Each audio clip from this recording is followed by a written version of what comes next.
Eh,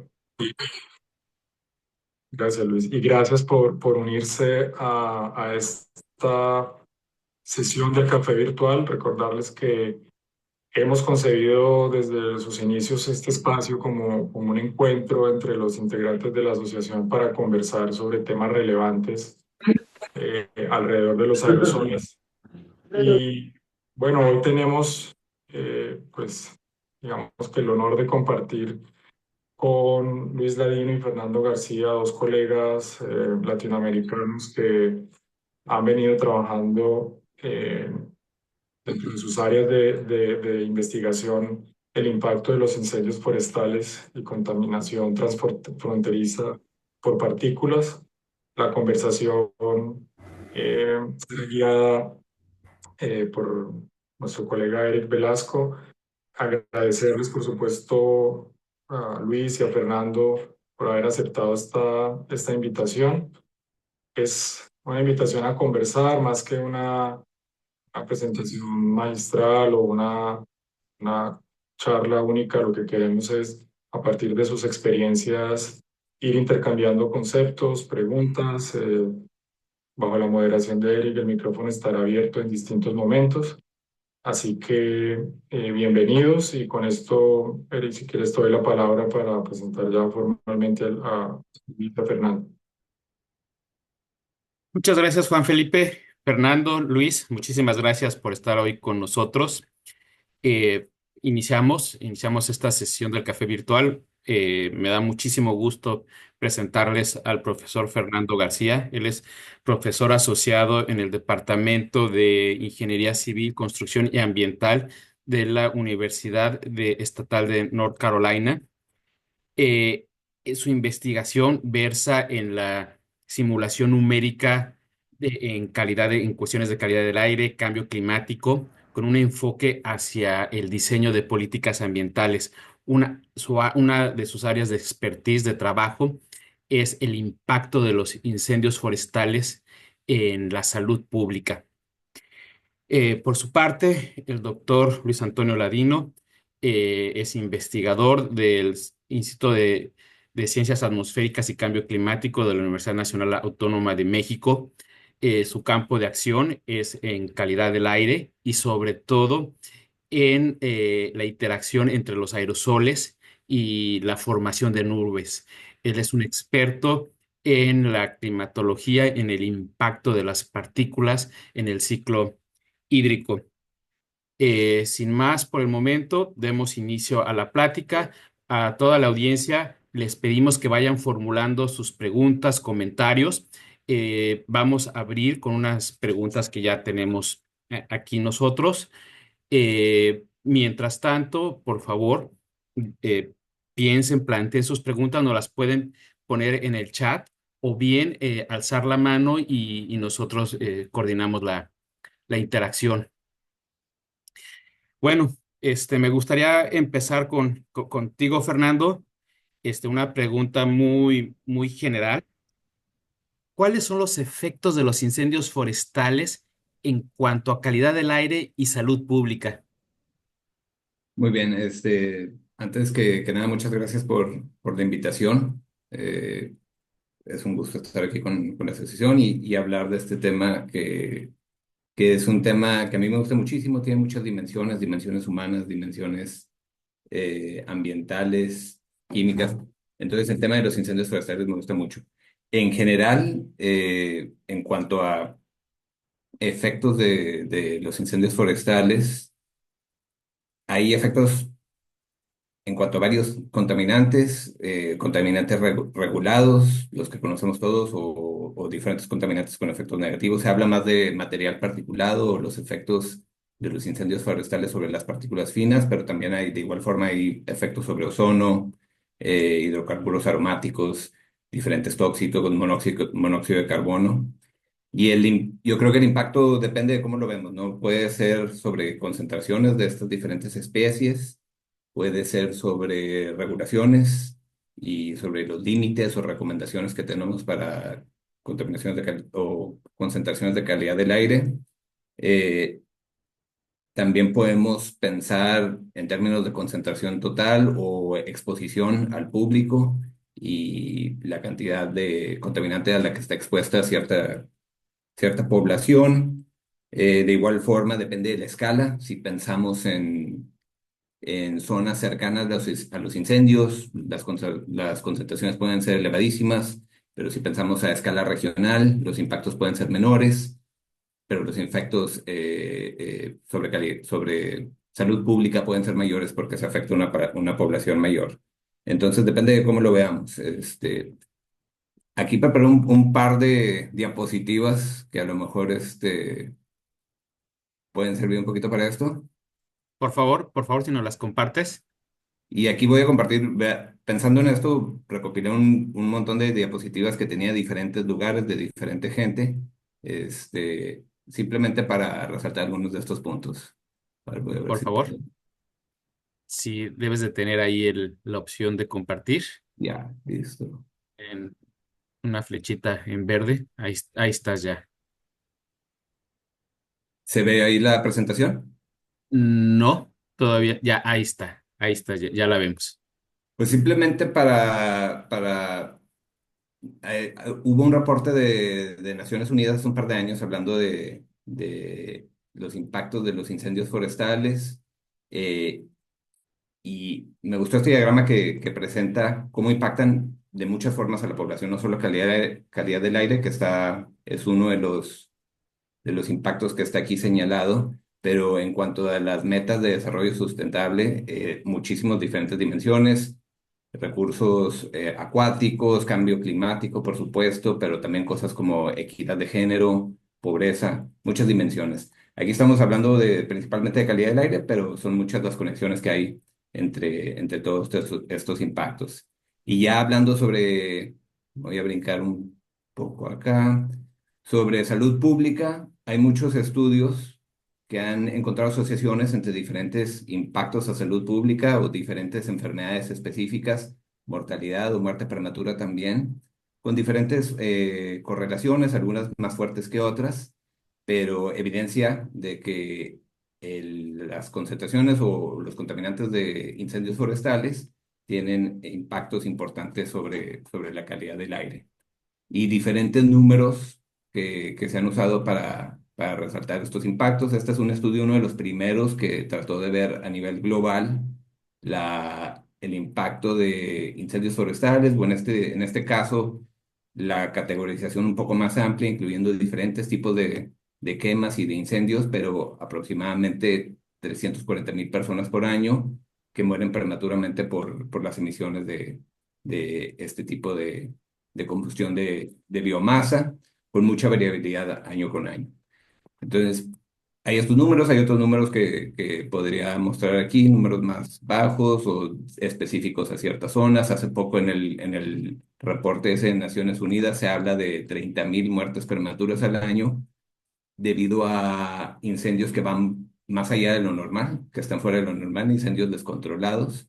Diferentes números, pero estamos hablando de miles o cientos de miles de muertes prematuras asociados con esta contaminación. Gracias, Fernando. Sí, estos números son impresionantes, 500.000 de muertes prematuras y no estamos considerando el efecto que tiene en la calidad de vida de las personas que se ven expuestas a las plumas provenientes de los incendios forestales. Gracias, Fernando. Luis Claro, Antonio, déjame preguntarte sobre los impactos de los incendios forestales en la visibilidad y en el clima tanto a nivel local como regional y mesoescala. Gracias, Eric. Sí, concuerdo mucho con estos números que muestra Fernando, digo, son muy interesantes. Eh, Ay, perdón, voy a silenciar por aquí a alguien. No se nos olvide silenciar el micrófono, perdón. Entonces, sí, en el caso puntual de aquí de Latinoamérica, hemos venido trabajando y haciendo mediciones en México, en la península de Yucatán, por ejemplo, y esta cantidad de partículas de PM, tanto 2,5 como 10, se dispara en un 200-300% cuando entran estas intrusiones o tenemos estos incendios forestales. Algo parecido detectamos en lo que es la Orinoquía colombiana, estas quemas que ocurren en las sabanas colombianas y venezolanas son arrastradas en lo que le llamamos la cuenca del río Orinoco Y en Villavicencio, que es donde yo nací, también encontramos estos incrementos por encima del 200%. Y hace poco estuvimos allí en el noroeste del Amazonas y también hasta allá llegan, son incendios que se transportan grandes distancias otra vez desde las sabanas venezolanas, colombianas, y llegan directamente allí a una reserva natural que no debería estar recibiendo este tipo de contaminantes. Entonces eso tiene grandes impactos, como lo que tú preguntabas, ¿no, Eric? Claramente puede impactar la visibilidad dependiendo qué tan intenso o qué tan denso sea este incendio, qué tan cerca estés de la fuente del incendio, puede definitivamente incrementar reducir, perdón, la visibilidad, impactando pues diferentes tipos de operaciones, no sé, aeronáuticas, aeroportuarias, etcétera, etcétera. Las carreteras a veces se tienen que cerrar dependiendo de este tipo de eventos. Y en términos de climáticos, pues bueno, estas partículas de aerosol pueden impactar la formación de nubes, por ejemplo. Entonces puede impactar de una otra manera el ciclo hidrológico y algunas de estas partículas pues tienen la dualidad de poder absorber o dispersar la radiación solar o interactuar con la radiación infrarroja, de tal manera que impacta el balance radiativo, ¿no? Es decir, qué tanta radiación nos llega al Sol, qué tanta radiación infrarroja regresa al espacio. Este balance se puede ver afectado de una u otra manera por la presencia de estas partículas de aerosol que nosotros tenemos en, que resultan de los incendios forestales. Entonces, definitivamente tiene diferentes connotaciones y, como le digo, puede llegar también a reservas naturales, áreas naturales protegidas que están protegidas, como su nombre lo dice, ¿verdad? Pero como la atmósfera no tiene fronteras, desafortunadamente estos contaminantes atraviesan o entran en esa zona protegida, dañando diferentes ecosistemas y pues diferentes sectores también económicos. Gracias, Luis. Les pido a todo el mundo, por favor, que revisen que esté cerrado su micrófono para no interferir con la conversación. Fernando, ¿cuáles son las causas los factores que están detrás de los incendios forestales? ¿Cuáles son los causantes de origen natural y antropogénico que, que están detrás del inicio de estos incendios? Muy bien. Pues para que se presente uno de estos incendios se tiene que juntar varias cosas. Uno, una meteorología adecuada, tiene que haber meteorología adecuada para que se preste para que ocurran estos incendios, digamos, niveles de humedad, precipitación, calor, que quedan adecuados para ello. Tiene que haber suficiente combustible y el combustible depende de los ecosistemas, depende de las condiciones, depende de la geografía del lugar, qué nivel es suficiente para que inicie un incendio así y luego tiene que haber una fuente que prenda eso, es una fuente de ignición. Las causas, las naturales suelen ser rayos, comúnmente rayos, pero cada vez más las fuentes son de origen antropogénico. Y eso puede ser desde incendios que se inician con intención de iniciarlos o accidentes. Puede ser en Estados Unidos a veces ocurre por líneas de transmisión eléctrica, entonces diferentes fuentes de causas antropogénicas y puede haber disturbios a estas diferentes factores, ¿no? Con cambio climático, la parte meteorológica está cambiando, vemos condiciones más aptas para incendios forestales durante periodos de tiempo más largos que se presentan más frecuentemente. En Estados Unidos en particular y otras áreas del mundo, los combustibles se han acumulado debido a políticas de supresión del fuego, se han acumulado a niveles insustentables o a niveles mucho mayores a sus niveles naturales. Entonces, ese es otro tipo de modificación que ocurre. Y como ya lo decía también, las fuentes de combustión o el inicio pueden tener causa natural, pero cada vez más antropogénica. En Estados Unidos se calcula que más de la mitad de los incendios forestales descontrolados ocurren debido a un inicio o una fuente antropogénica, ya sea un accidente o algo maliciosamente iniciado. Pero se tienen que combinar estos tres factores para que ocurran y puede haber diferentes variaciones dentro de estos factores. Erika, Está ¿estás? silenciado, Eric. Sí, perdón. Fernando, ¿qué hay con respecto a los incendios relacionados con agricultura, con la quema y rosa? Pues eso ha ocurrido desde hace mucho tiempo, eso sería como su propia categoría, más bien una práctica agricultural que se da en ciertas áreas, con cierto tipo de cosechas.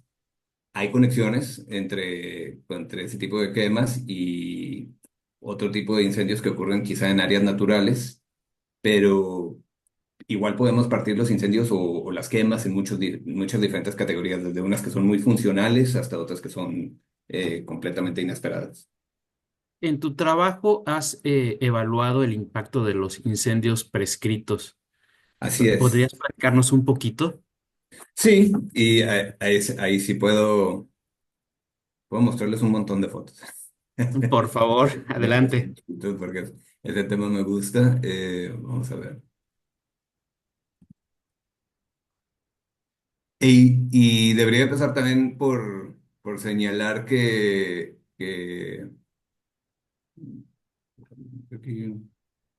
los incendios prescritos también es algo que son diferentes. Hay diferentes tipos de incendios prescritos o quemas prescritas a lo largo de diferentes lugares. Bueno, pero aquí empiezo con este. Sí se ve ahí, ¿no?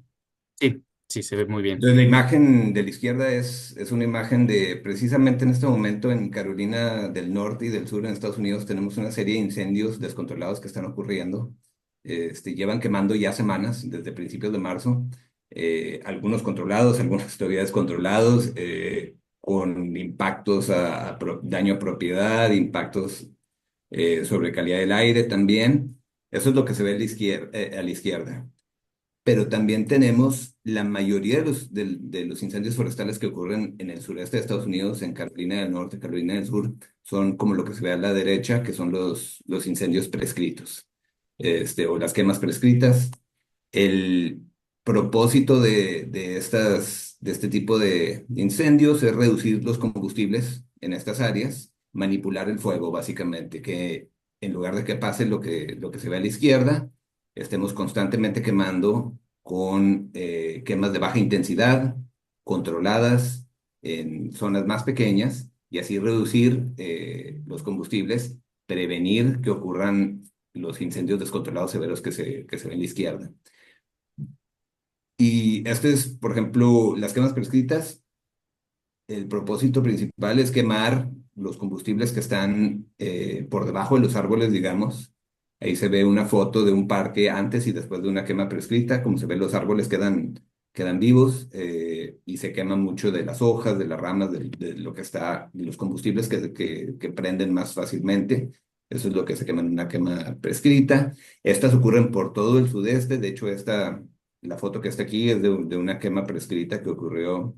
Por ahí tenía bueno, aquí está la Estatal de Carolina del Norte y un parque que está solo unos cuantos kilómetros al sur, en plena ciudad de Raleigh, en medio de la ciudad, se realizan este tipo de quemas pequeñas para prevenir los incendios.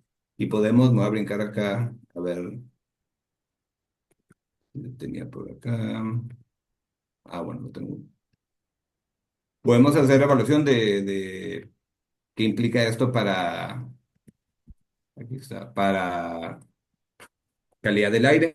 Entonces, por ejemplo, con modelos podemos ver la contribución de tantos incendios descontrolados como quemas prescritas a las concentraciones de partículas en el sudeste de Estados Unidos. Este es un estudio que hicimos donde vemos que más o menos el 20 o quizá 15-20% hasta 25% de la concentración de material particulado fino viene ya sea de incendios descontrolados o quemas prescritas, pero en esta zona la mayoría viene de quemas prescritas. Y esto incrementa las concentraciones de contaminación de partículas, quizá en un 10, 15, 20%, y eso conlleva a impactos sobre la salud pública, por supuesto. Gracias, Fernando. Nos acaba de llegar una pregunta relacionada con los Sí. incendios prescritos. Daniela García nos pregunta que si las quemas prescritas funcionan también para bosques húmedos tropicales como en la Amazonía. Esa- Eh, sí. Es sí, buena sí, pregunta y no conozco bien la respuesta. Ahí, yo creo que quemas prescritas se aplican hay dos lugares que los utilizan más frecuentemente, que son Estados Unidos y Australia. Tienen programas intensos de quemas prescritas. Hay quemas prescritas en Canadá, pero digamos en zonas pequeñas a comparación de la totalidad del país. En Europa, creo que por ahí de 25.000 hectáreas al año. Diferentes países, Portugal, España, Francia, me parece son los que hacen las principales quemas prescritas. Y evaluando en Latinoamérica, hay algunos esfuerzos, ahí me gustaría ver si alguien tiene más información, pero por lo que entiendo más pequeños. En partes de Brasil he visto esfuerzos o al menos algunos intentos, y por supuesto, si nos vamos mucho más atrás, la tradición de manipular el fuego data de cientos de años. O sea, las poblaciones prehispánicas hacían manipulación del fuego, incluyendo en Sudamérica, eh, en otro tipo de ecosistemas principalmente. Yo diría en la Amazonía, por lo que tengo entendido, y quizá otras personas puedan opinar o Luis tenga información adicional. No es precisamente los bosques tropicales de Amazonía, no son precisamente ecosistemas adaptados al mismo grado al fuego, como los que tenemos en los Estados Unidos, como los que se ven alrededor del Mediterráneo, como otro tipo de ecosistemas. Entonces ahí la mayoría de los incendios tienen un origen antropogénico. Ese es mi entender. Ahí, esa sería una situación muy diferente a la que tenemos, por ejemplo, en Estados Unidos, donde naturalmente ocurren estos fuegos con cierta regularidad, y el propósito de las quemas prescritas es manipular precisamente ese fuego en estos ecosistemas que están adaptados al fuego. Pero si alguien tiene otra información, me interesaría mucho saber. Gracias, Fernando. Pasamos contigo, Luis Antonio. ¿Nos podrías platicar cuáles son los contaminantes relacionados con los incendios forestales? ¿Qué especies químicas podemos usar como trazadores? Y en términos de partículas, ¿qué características tienen estas? Sí, gracias, Eric. Bueno, nosotros tenemos un sinfín de partículas y gases. Realmente tenemos los dos tipos de contaminantes que se emiten por estos incendios forestales. Dentro de ellos, pues tenemos material particulado, claramente, que ya lo hemos venido mencionando junto con Fernando, PM2.5. Tenemos partículas PM10, pero también tenemos, esas pueden ser primarias, pero también podemos tener partículas secundarias, ¿no? Es decir, son partículas que se forman producto de esos gases que se emiten, gases como los compuestos orgánicos volátiles, por ejemplo, ¿no? Que se emiten fruto, son fruto de estos incendios. Entonces podemos tener diferentes tipos de contaminantes, como decía yo, PM2.5, PM10, tenemos algunas trazas de carbono negro, podemos tener carbono orgánico. Normalmente estos incendios forestales están muy enriquecidos en carbono orgánico. Em, tenemos óxidos de nitrógeno también, y fruto de estos óxidos de nitrógeno y de estos compuestos orgánicos volátiles se pueden reaccionar en la atmósfera y formar ozono, entonces, que también es un oxidante muy poderoso atmosférico. Entonces, cuando llegan a estas zonas, como decía yo, naturales protegidas, este ozono puede claramente impactar significativamente la vegetación de una zona que podría estar allí protegida. Y bueno, si estos son como los principales contaminantes, digámoslo así, que se pueden emitir. Y trazadores, pues hay varios. El potasio es uno que se puede utilizar como un trazador de incendios forestales. Sin embargo, el potasio tiene otras fuentes diferentes al incendio forestal. Por ejemplo, puede estar en el polvo mineral también, que no tiene que ver mucho con un incendio forestal. También se pueden emitir partículas, de hecho, metálicas, también fruto de un incendio forestal, plomo, mercurio. Entonces, un compuesto químico que se ha utilizado mucho como trazador es el levoglucosan. Este levoglucosan no se desintegra tan fácilmente, no es tan reactivo más bien en la atmósfera, entonces puede transportarse grandes distancias y eventualmente ser detectado muy lejos desde su punto de emisión. Entonces ese es un contaminante que se utiliza comúnmente, pero también hay otros como el manoxan, por ejemplo, el galactosan. Son este tipo de compuestos están asociados a este tipo de emisiones. Tenemos también lo que son el tar balls las bolas de alquitrán que le llaman, que también son un producto que se emiten allí. En algunos casos, dependiendo del tipo de combustible, inclusive podemos emitir hidrocarburos aromáticos policíclicos. 16 de ellos son considerados cancerígenos y pues por la EPA, la golpeada EPA. Entonces, sí, hay diferentes tipos de contaminantes con diferentes características y como digo yo, pues tenemos diferentes trazadores. Uno de los más comúnmente utilizados es el levoglucosan, pero el potasio, si tienes unas buenas mediciones de fondo, podrías utilizarlo de una muy buena manera para caracterizar si efectivamente la contaminación que estás percibiendo proviene de un incendio forestal o no. Gracias, Luis. Continuando sobre este tema, María Paula Velázquez nos pregunta sobre los procesos de deposición húmeda. Ujú. ¿Qué tan importantes, qué tanto ayudan a mitigar los impactos de los incendios forestales? Y yo agregaría deposición seca. Bueno, muchísima, ¿no? Si hablamos de, bueno, yo prefiero decirle depósito en lugar de deposición, pero el depósito seco, el depósito húmedo, pues es un mecanismo muy eficiente para remover contaminantes de la atmósfera de regreso a la superficie terrestre. Y claramente de estos dos, el depósito húmedo es mucho más eficiente en la remoción de estas partículas o estos contaminantes que el depósito seco, ¿no? El depósito seco típicamente es muy eficiente para partículas muy grandes. Y no tanto para las pequeñas, ¿no?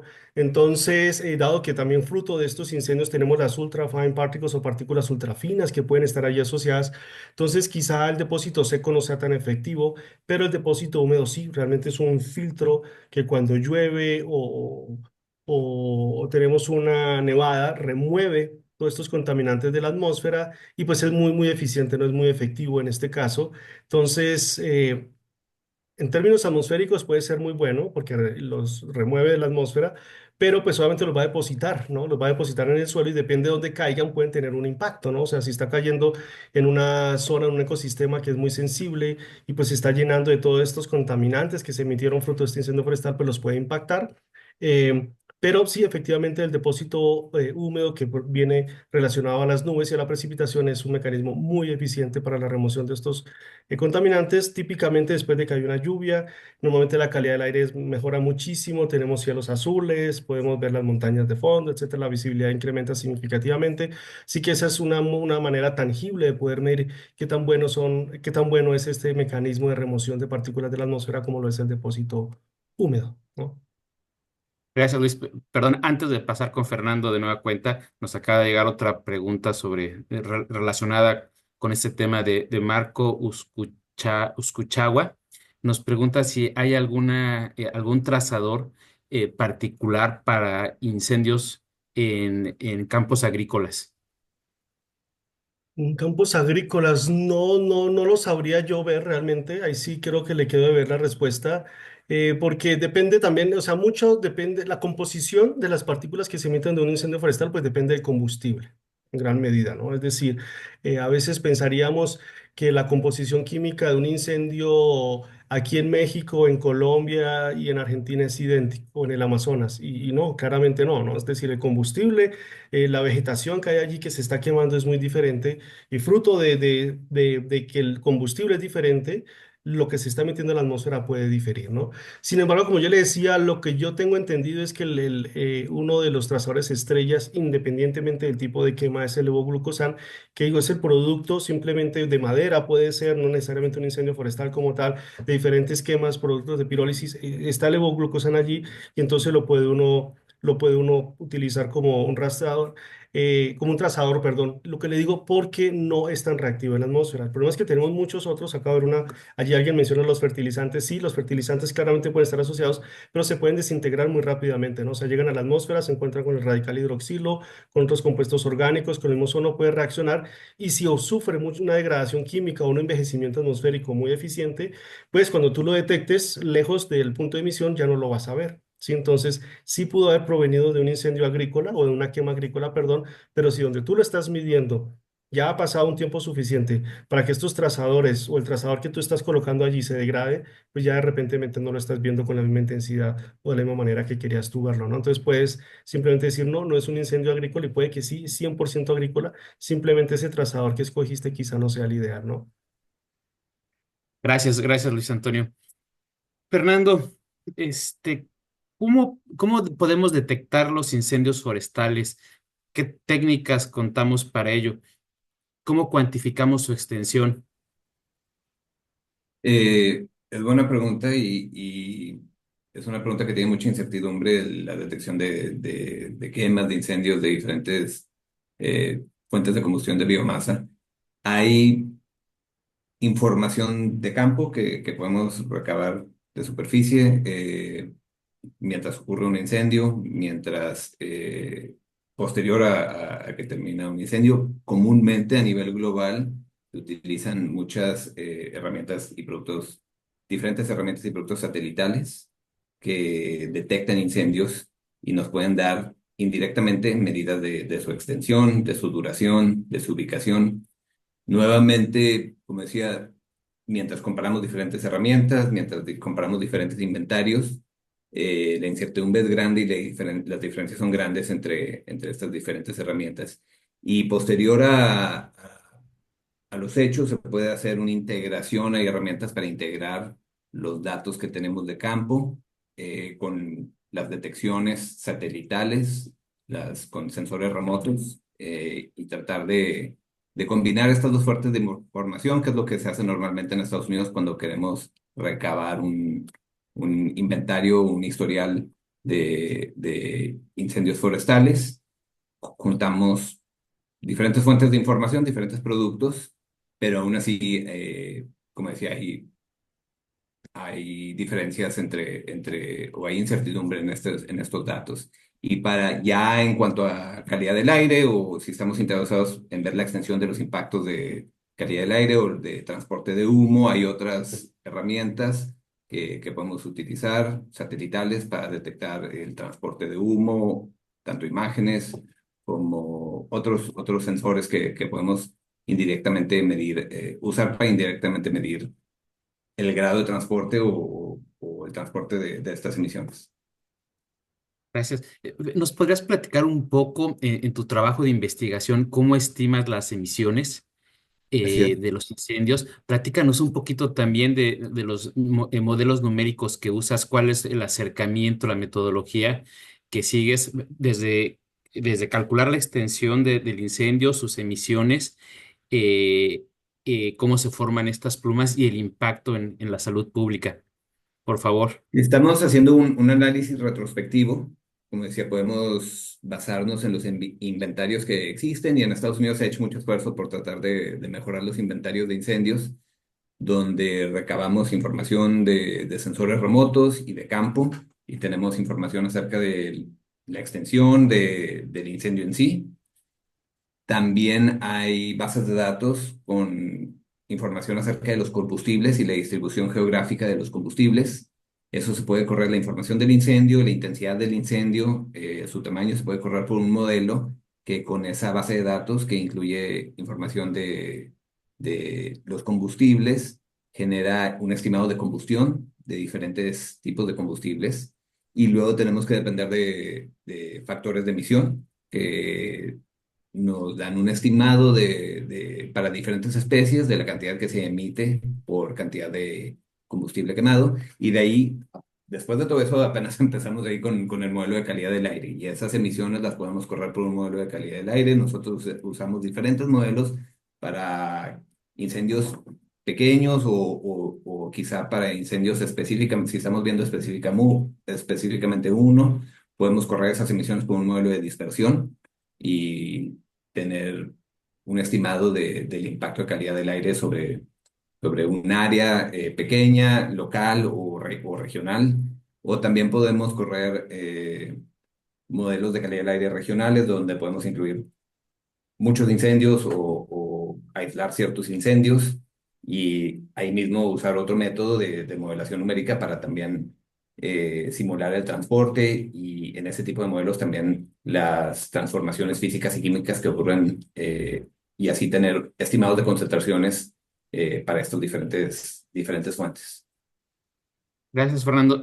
Justo nos acaba de llegar una pregunta de María Paula Velázquez, que nos pregunta cuál es la mejor metodología para estimar qué tan alto llegan las plumas de los incendios, la inyección de estas plumas. Pues esa es buena pregunta también. Si hablamos de modelos, hay modelos que le llamamos Plume Race Models o modelos que en base algunos más sencillos, algunos más complejos, en base a la información que hay de intensidad, tamaño del incendio y los combustibles que se quemaron. Nos dan un estimado, y la meteorología en ese momento nos pueden dar un estimado de qué tan elevado puede a llegar la pluma o lo que llamamos el plume rise, qué tanto puede subir el humo. Hace tiempo hubo como más esfuerzo ahí de comparar diferentes modelos, de tratar de refinar los modelos, y siguen haciéndose esfuerzos al respecto. Sin embargo, en gran medida, cuando vemos los impactos de calidad del aire, nos dimos cuenta hace tiempo que básicamente si los incendios, había como una barrera donde si los incendios se mantienen cercanos a la superficie, la turbulencia es bastante alta y se mezcla bastante el humo, y entonces ser muy detallado en cuanto al plume rise no tenía gran efecto, y si eran muy elevados, entonces también ocurría lo mismo, los impactos eran menores. Entonces ahorita no recomendaría yo, no tendría un modelo en específico que recomendar, pero hay diferentes opciones que se pueden utilizar, y algunas que ya se han vuelto como el default de algunos modelos, como los modelos regionales que nosotros usamos. El CIMAC, desde hace tiempo tiene algunas opciones que son las recomendadas. Gracias, Fernando. Luis, pasamos contigo. Platícanos sobre el impacto de los incendios forestales en el ciclo hídrico. ¿Qué impacto en particular tienen en la formación de nubes? Gracias, Eric. Sí, definitivamente, como yo les decía, tiene varios impactos, ¿no? Ya hablamos de la calidad del aire, el balance radiativo, pero estas partículas que deterioran la calidad del aire y nuestra salud son esenciales y son necesarias para formar nubes y para que haya precipitación. Entonces, si bien son malas por un lado, por el otro lado son muy buenas. Entonces, voy a compartir aquí pantalla para presentarles algunas diapositivas que preparé. A ver si la podemos ver, si la pueden ver, ¿verdad? Sí, ahí estamos. Un segundo, nada más que aquí algo falló. ¿Esto por qué no me deja proyectarlo ya? Entonces, aquí era lo que yo le hablaba de los incrementos. Podemos ver del material particulado, esto es en la península de Yucatán. Podemos ver este incremento tan bárbaro. Tenemos las líneas sólidas, punteadas, perdón, que son la línea base, y esto puede incrementar, ¿no? Y eso no pasa allá, no solamente pasa allá en la península de Yucatán, también lo podemos ver aquí en la Ciudad de México, en esta imagen. Entonces aquí tenemos, por ejemplo, unos datos que tomamos entre el 2018 y el 2019 de PM2.5, y vemos como aquí, en mayo del 2019, se disparó significativamente, ay, perdón, esto se me movió, se disparó significativamente la cantidad de partículas. Entonces nosotros quisimos entender un poco, y era por estos incendios forestales. Pueden ver la Ciudad de México está por aquí en la mitad, y ustedes pueden ver todos estos incendios forestales que habían alrededor de la Ciudad de México entre el 14 y el 17 de mayo. Entonces queríamos ver cuál era el impacto, si estas partículas podían o no catalizar o facilitar la formación de nubes que contienen hielo, porque esas son las nubes que más generan precipitación en nuestros continentes. Entonces aquí teníamos una serie de tiempo en el eje X, Y, perdón, tenemos la concentración de estas partículas de aerosol que pueden facilitar la formación de hielo en las nubes en función de cuatro temperaturas: -30, -25, -20 y -15. 2018 verde y 2019 el amarillo, y vemos que esta barrita café solamente aparece en el 2015. Y eso solo apareció en el 2015 cuando ocurrió este High Pollution Event, que era este que les estaba mostrando aquí. Y esos claramente está muy bien documentado por varios estudios, provenían de los incendios forestales que ocurrieron cerca a los estados del Pacífico mexicano. Pues aquí podemos ver que definitivamente estas partículas traen algo diferentes a las urbanas que teníamos aquí en la Ciudad de México, que no eran capaces de catalizar la formación de hielo a -15, pero, perdón, sí, no eran capaces a -15, pero cuando ocurrieron estos eventos, sí. Entonces, nosotros lo que hacemos ahí para entender un poco más y digerir esto, porque ese día coincidencialmente cayó una granizada enorme en la Ciudad de México. Entonces, cuando hay muchas partículas, uno esperaría que eso iba a evitar que ocurrieran este tipo de granizadas, pero sí cayó una granizada. Entonces, lo que hicimos fue parametrizar todos estos datos que teníamos aquí, meterlos en el modelo WRF, y entonces lo corríamos el modelo WRF, por ejemplo, sin estas partículas de aerosol primero, o con la parametrización de latitudes medias, y veíamos que no llegaba granizo aquí a nivel superficial, y cayó una granizada separada de padre y madre, como les acabo de decir, pero cuando le incluimos, por ejemplo, los datos, ahora sí, estos que les acabo de mostrar aquí, los incorporábamos en el modelo climático regional, perdón, aquí ya ahora sí veíamos que el granizo llegaba a nivel superficial. Entonces podemos ver que tienen un impacto muy bueno, en este caso en el desarrollo de precipitación, en la formación de granizo, y pues es necesario tomar datos a nivel local, porque si utilizamos estos que están ahí by default en los modelos, pues simplemente no podemos predecir o pronosticar o modelar de una manera correcta eventos de precipitación extrema como este que ocurrió, ¿no? Entonces ese es un ejemplo claro donde uno puede ver los impactos que tienen estos, perdón, me adelanto aquí un poquito, y luego si ponemos esto en un contexto global, aquí estamos, esta estrellita verde es donde estuvimos midiendo en el noroeste del Amazonas en marzo del año pasado, y ustedes pueden ver todos los incendios forestales que ocurrían en las sabanas venezolanas y colombianas, que son estos puntitos rojos. Y entonces nuestra teoría en un estudio previo, nuestra hipótesis era que todo esto era arrastrado por el chorro del Orinoco hacia el noroeste del Amazonas. Entonces hicimos varios análisis y encontramos que efectivamente esto ocurría, todas estas masas eran de qué medio masa eran efectivamente transportadas hacia, aquí podemos ver, por ejemplo, esta era una retrotrayectoria de masa de aire, y vemos cómo eran transportadas hacia nuestro punto de muestreo. Entonces hicimos varios estudios y aquí podemos ver ahora sí el resumen de todo esto, ¿no? Entonces, todas estas líneas de colores son las muestras que nosotros encontramos aquí en el Amazonas. Este que están aquí, estos circulitos grises, es el único estudio que existe en el Amazonas sobre núcleo de hielo. No existe ningún otro. Y aquí en colores, los cuadraditos y la estrellita son los datos que les acabé de mostrar anteriormente en la Ciudad de México y, Ujú. y en la península de Yucatán. Entonces, lo que yo quiero llevar con todo esto es cerrar con esta imagen de un artículo que salió publicado el año pasado, donde podemos ver que existen partículas primarias que se emiten de estos incendios forestales y partículas secundarias que se forman o se transforman en la atmósfera. Y estas partículas secundarias son las que tienen un impacto grandísimo en el desarrollo de la precipitación.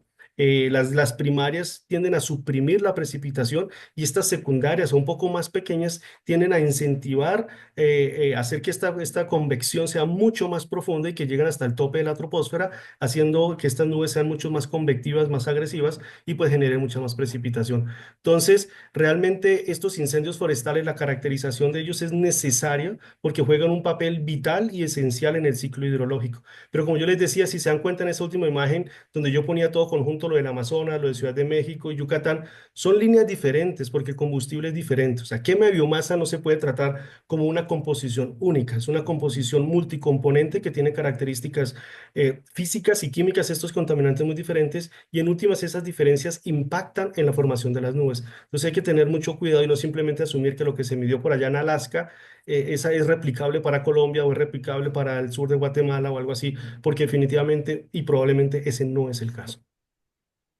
Es muy interesante esto del impacto que tienen los incendios forestales en la formación de los núcleos de condensación y en los regímenes de precipitación. Pensando en el cambio climático, los incendios forestales seguramente van a ser más intensos y más frecuentes, y por lo tanto podríamos esperar un cambio regional en la precipitación.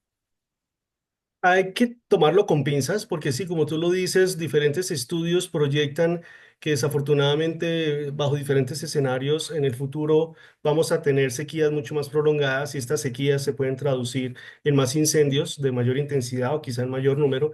Y pues si tenemos estas partículas en la atmósfera, como yo les acabo de mostrar, sí tienen un impacto en la formación de las nubes y en el ciclo hidrológico, ¿verdad? Pero no son las únicas partículas que tenemos en la atmósfera, ¿no? O sea, claramente tenemos intrusiones de polvo del Sahara, tenemos el aerosol marino que viene de nuestros océanos, tenemos las partículas urbanas que emitimos en nuestras megaciudades. Entonces, todas ellas compiten por el agua, ellas compiten justamente por formar gotas de nube, compiten por formar cristales de hielo. Entonces, en un estudio que nosotros hicimos también en la península de Yucatán, pues comparamos tres masas de aire muy diferentes. Una que estaba enriquecida en aerosol marino, que venía del Golfo de México, otra que estaba enriquecida en polvo del Sahara, que atravesaba el Atlántico y llegaba a México, y otra que estaba enriquecida en incendios forestales. Y encontramos que la de los incendios forestales estaba como en la mitad. Entonces va a depender qué otras fuentes hayan allí, porque si hubiesen biopartículas presentes, por ejemplo, estas partículas son los mejores catalizadores de hielo en la atmósfera.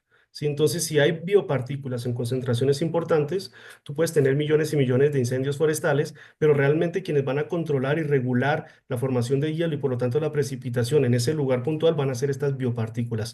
El polvo del Sahara es muy importante y también juega un papel crucial y es una de las partículas más importantes en todo nuestro planeta por su concentración y distribución a nivel global.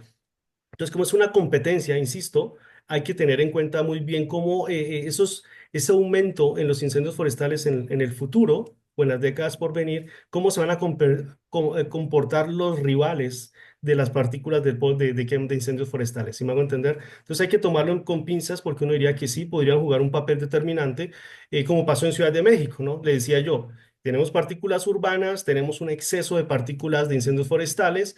Deberíamos suprimir la precipitación y tómale que tuvimos una granizada de padre y madre y fueron capaces de formar hielo a temperaturas mucho más cálidas que las mismas que emitíamos localmente. Entonces hay que tener cuidado con esto, pero yo creería que sí son un papel van a jugar un papel determinante.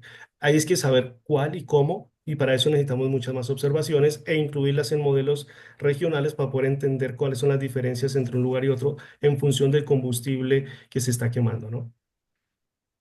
Gracias, Luis. Súper interesante el rol que van a tener las partículas de los incendios forestales. Fernando, paso contigo. Eh, Déjame preguntarte, ya nos platicaste un poquito sobre el impacto que tienen los incendios forestales en zonas urbanas. Cada vez es más frecuente encontrarnos en las noticias incendios, por ejemplo, ahorita están los incendios en Corea, recientemente hubo los incendios en Chile, en enero tuvimos los incendios en Los Ángeles. ¿Qué está pasando? Que los incendios están ocurriendo cada vez más cercano a las zonas urbanas, está aumentando su impacto. ¿Por qué está sucediendo esto? Las consecuencias que tienen, que las estamos viendo, pueden ser catastróficas. ¿Qué está detrás de esto? Pues es buena pregunta, y yo creo que no hay una respuesta sencilla a la pregunta y depende mucho de la ubicación, de cada ubicación es diferente. Y yo creo que hay unos factores generales a los que podemos señalar. Eh, Uno de ellos es que la población se ha acercado más a las zonas propensas a incendios forestales. Entonces, no precisamente en Los Ángeles, por ejemplo, en estas últimas, donde se afectó una zona urbana muy consolidada, pero muchos de los incendios forestales que ocurren en Estados Unidos, lo que se afecta principalmente son poblaciones y lugares urbanos que están muy próximos a lo que le llamamos la interfase entre zonas urbanas y zonas naturales.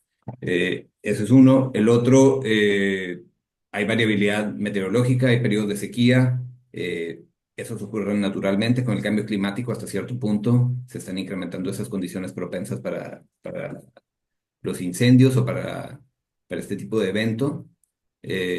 Entonces hay periodos de sequía prolongada donde se pueden presentar estos eventos y siempre va a haber un periodo de sequía en algún lugar seguramente en cualquier momento porque son eventos naturales, aunque eso se puede empeorar debido al cambio climático.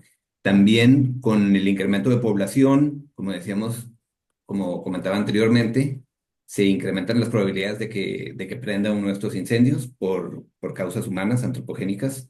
Pues si en Estados Unidos se estima que más de la mitad del área quemada se debe a algún origen antropogénico. Entonces, si hay más gente alrededor de los incendios, es más fácil que prenda alguno de ellos. Y en algunos lugares las políticas de supresión al fuego han llevado a esta acumulación de fuegos que hace que los incendios que ocurren tengan una mayor propensidad a ser incendios descontrolados, catastróficos, simplemente porque hay combustibles acumulados desde hace décadas. Entonces yo creo que es esta combinación de factores que se está presentando en muchos lugares para que veamos frecuentemente este tipo de eventos hoy en día. Gracias, Fernando. La doctora Graciela Raga de la Universidad Nacional Autónoma de México te quiere preguntar sobre la evaluación de impactos en salud y mortalidad de los incendios, del transporte que tienen sus plumas hacia las ciudades. Pregunta que si depende de la estación del año, depende obviamente, de la meteorología. ¿Hay evaluaciones al respecto sobre el impacto en los índices de mortandad en cuestiones de enfermedades eh, para diferentes ciudades y dependiendo de la época del año?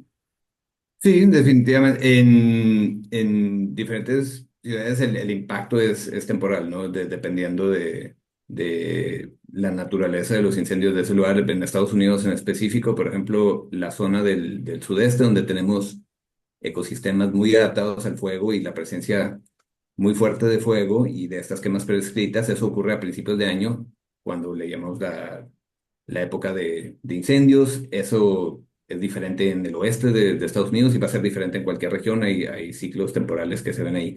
Y en cuanto a la evaluación, hay muchos esfuerzos para medir, para cuantificar los impactos a la salud, algunos en base a modelos y a relaciones epidemiológicas que se han establecido anteriormente, pero también estudios directamente sobre la salud que están analizando datos sobre incidencias de diferentes enfermedades y tratando de relacionar eso con la presencia de humo, con la incidencia de incendios alrededor. Entonces, tanto modelos como mediciones directas de impactos a la salud de diferentes fuentes. Eh, no sé si eso conteste Sí, la pregunta. sí, sí. Una pregunta más, Fernando. George Castelar nos pregunta sobre las recomendaciones que deberían tener los ciudadanos, las personas que se ven afectadas por los humos de los incendios forestales. Y yo agregaría, ¿qué políticas, de acuerdo a tus estudios, a tu trabajo, qué políticas recomiendas los gestores ambientales deberían de tomar en cuenta? Es, bueno, son dos preguntas ahí, Sí, dos preguntas. interesantes. En cuanto a las recomendaciones, se han desarrollado muchas recomendaciones cuando tenemos un impacto severo, por ejemplo, en Estados Unidos, donde se ve que las concentraciones y la contaminación suben muchísimo debido a un incendio grande o un impacto fuerte, cuando ve una pluma de humo muy concentrada. Vemos que la gente, y hemos analizado en encuestas al público hasta qué punto están dispuestos a hacer diferentes cosas. Si el impacto es grande, la gente está dispuesta a hacer muchas cosas. No están dispuestos a lo mejor a evacuar una zona por contaminación del aire. Definitivamente, si el riesgo es el fuego en sí, están dispuestos a evacuar, pero sí mantenerse en interiores, adquirir filtros o sistemas de filtros para sus hogares, cerrar ventanas. Esas son el tipo de recomendaciones. Hasta cierto punto también utilizar máscaras o protección respiratoria. Eso ocurre cuando el impacto es muy evidente. Para la gente susceptible también hay medicamento preventivo para evitar cosas como ataques de asma. Eso ocurre así. Para, digamos, el impacto de naturaleza menos agudo y más crónica, cuando vemos que hay una contribución constante pero menor a la contaminación del aire, ahí es un poco más difícil proteger a la gente. La gente, incluso lo vimos hace un par de años cuando Estados Unidos o gran parte del país se vio afectada por humo de incendios en Canadá. Cuesta bastante lograr que la gente haga más que simplemente a lo mejor limitar su actividad al aire libre. Entonces, esa es una pregunta interesante. ¿Qué tanto puede hacer la gente? La gente está dispuesta a mantenerse interiores, a cerrar ventanas. Si tienen algún sistema de filtración, a lo mejor activarlo, pero no mucho más. Está pendiente de las alertas. Las alertas también hay evidencia que funcionan bien para poblaciones susceptibles y eso en cuanto a la protección de los individuos al humo.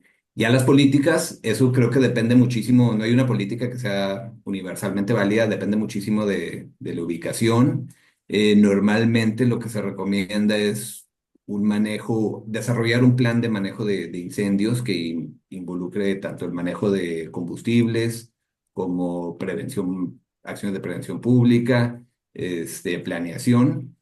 Y en general lo que diría la recomendación que sí es más generalizable a cualquier lugar es que existe una tendencia de atacar el problema ya que ocurre, o sea, ya que está los esfuerzos se concentran en la respuesta a los incendios en sí. Y lo que se debería hacer es un plan preventivo anteriormente, dedicarle mucho más esfuerzo a analizar la condición de los ecosistemas, las posibilidades o las opciones de mitigación que existen en cada lugar, los costos-beneficios que incluyan costo-beneficio a la salud pública debido a la contaminación del aire, y sí hacer un plan, digamos, más integral de manejo de incendios y de prevención de impactos. Dedicarle más recursos a esa parte del trabajo y no solo estarle esperando responder a las crisis cuando ocurran. Creo que esa es la recomendación que sería aplicable a cualquier lugar. Gracias, Fernando. Luis, nos acaba de llegar una pregunta, bastante interesante.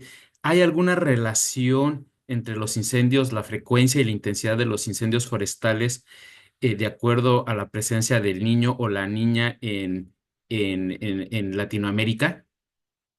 Sí, bueno, no sé si alguien puntualmente se ha dedicado a estudiar eso en esta zona geográfica, pero la literatura dice que sí, claramente, dado que pues nosotros sabemos que va ligado al ENSO, al fenómeno de la niña y la niña, pues vienen cambios en temperatura, en humedad relativa, en precipitación, en vientos, y como creo que al principio lo explicó Fernando, estos son componentes súper importantes para desencadenar estos incendios forestales. ¿En qué medida? No lo sé, yo no lo he cuantificado, lo sé de las lecturas que he hecho, pero sí claramente hay una relación porque como digo, el fenómeno del niño y la niña cambian todos estos patrones meteorológicos que son esenciales y son determinantes en que haya más, menos incendios de mayor intensidad, menor intensidad. Entonces, definitivamente sí, está muy ligado.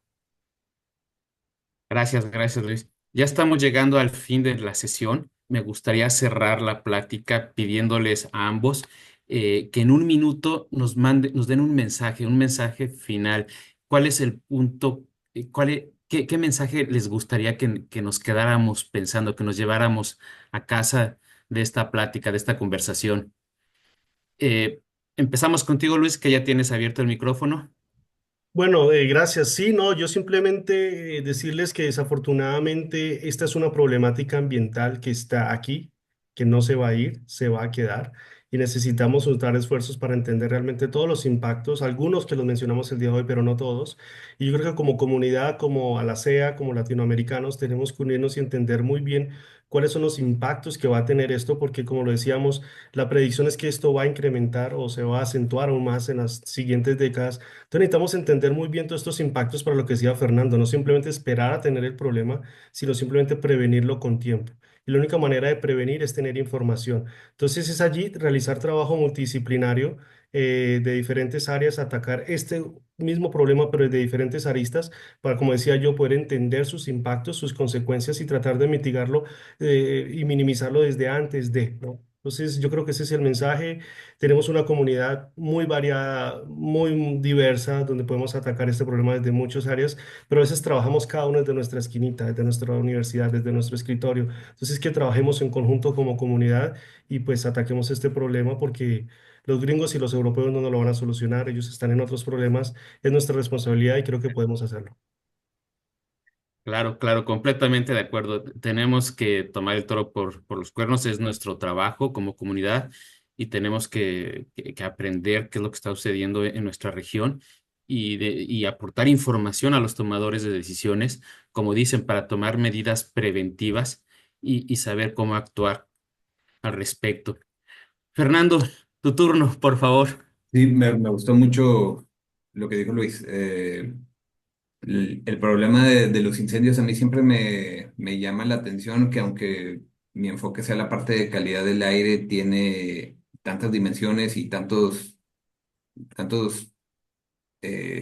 maneras de analizar el problema distintos. Entonces esa parte de la multidisciplinariedad, de verlo desde diferentes perspectivas, creo que es la única forma de realmente abarcar el problema, de atacar el problema.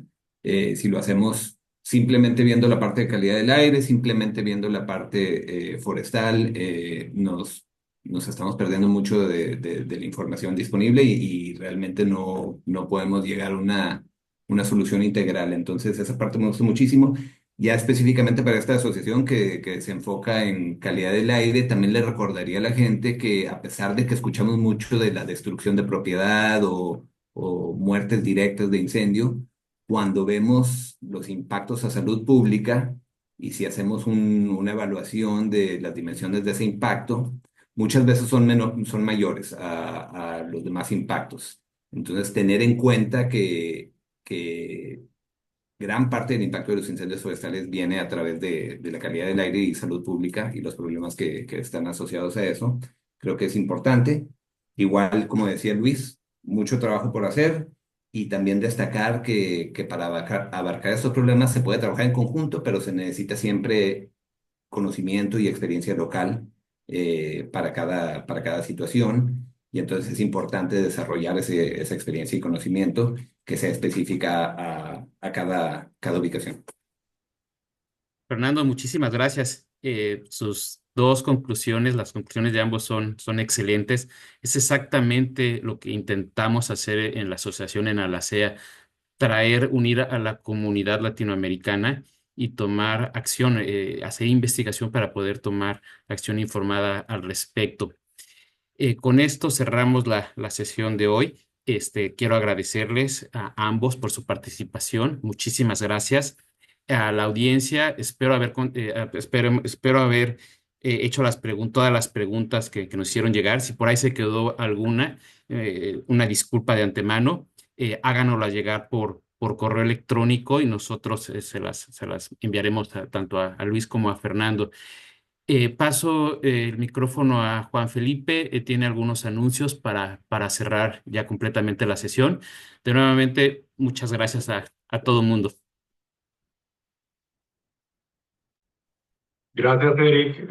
Luis, Fernando, también muchas gracias por sus aportes y también gracias a los 38, 39 personas que estuvimos ahí interactuando a lo largo de este café virtual. Recordarles que pues quedan las memorias y la grabación disponible para consultarlo también en cualquier momento. A través de las redes de la asociación lo estaremos compartiendo.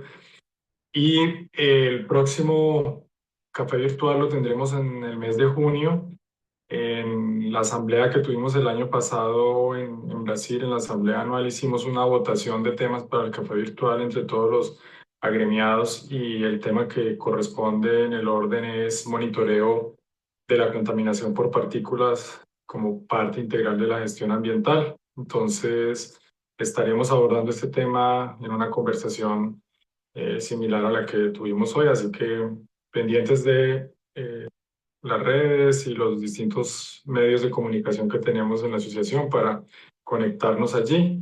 Recordarles también que la LACEA estará presente en el 10º Congreso Colombiano, Conferencia Internacional de Calidad del Aire, Cambio Climático y Salud Pública, que será este año entre el 14 y el 16 de mayo en Medellín. Fernando hizo parte de los expertos que lideraron un panel sobre justamente incendios en la versión pasada del CASAP. En esta versión estará el profesor Luis Ladino también, no solamente participando del Congreso, sino en nombre de la LACEA dando un curso precongreso sobre nubes y aerosoles. Ya vimos que hay mucho que contar ahí al respecto, así que Luis, tu experiencia será muy valiosa para quienes podamos disfrutar de ese curso. Y tendremos el jueves 15 de mayo la asamblea anual de la LACEA. La convocatoria oficial la haremos llegar a través de los distintos medios que tenemos de comunicación. Muchas gracias y con esto, Luis, Fernando, muchas gracias, Eric, y a todas las personas que se conectaron. Una feliz tarde para quienes estamos en esta parte del mundo. Chao, chao.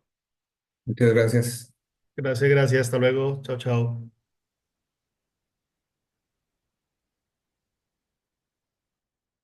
Muchas gracias. Que tenga bonito día. Igualmente, gracias. Adiós, Fernando. Adiós, Antonio.